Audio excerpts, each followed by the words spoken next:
Hello and welcome, friend, to Pyrion Flax's guide to the Dota 2 matchmaking system.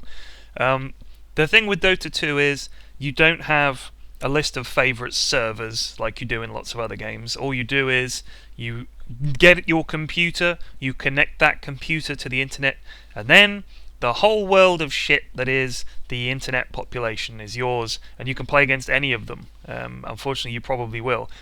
What's the sort of demographic for Dota 2 players? Well, first of all, political prisoners forced to play the game against their will. That's why they're so angry.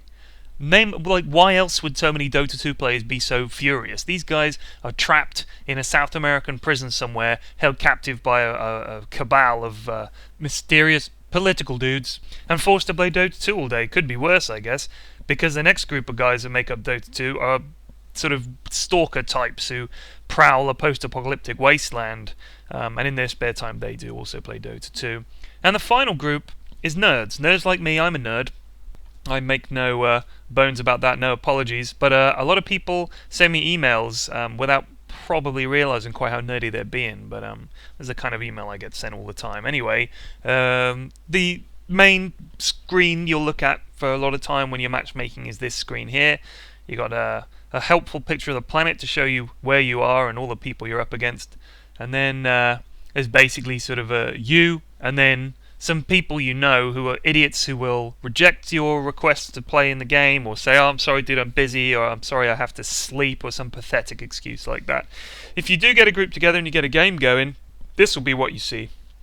9 people ready to play Dota 2 before, incredibly, I'd say 50% of the time the matchmaking will fail. That basically means that at any one time 10% of the population is just a coin flip away from being completely unable to handle something that 2 or 3 minutes ago they were ready to do. It's incredible. It's mind-boggling how often it fails.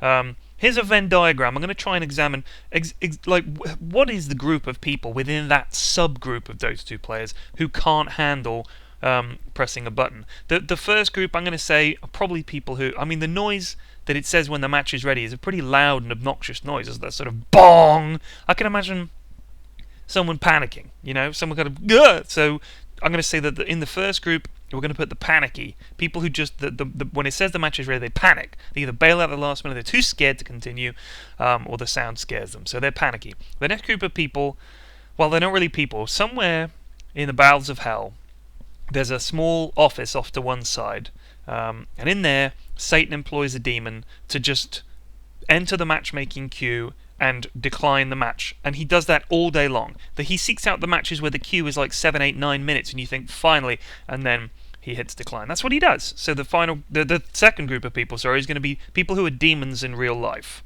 They slot neatly into section 2. The final group of people, between the time when they attempted to find a game of Dota 2 and the time when the game was ready, they achieved total spiritual enlightenment. And they became at one with nature and the world, threw off all their earthly shackles, and proceeded to walk the earth doing good. You can't really hate them for that. You can't. But that group of people is the spiritually enlightened. So this is the problem with the Venn diagram. Is now I need to find the X in the middle, like a panicky, spiritually enlightened demon. I guess, or it could be some other thing. And honestly, I'm out of ideas of who that sort of subset could be. So I throw it open to you, the Dota 2 community, and I would love you to email me your pictures at pyrion.flax@gmail.com, or any other questions you have. Send me your picture, a description of what the hell it's meant to be, and your name, of course, and then I'll make a follow-up movie where we examine some of the pictures and some of the further possibilities for what it could be. Thanks for watching. If you like this, check out my YouTube channel. There's lots more guff like this there.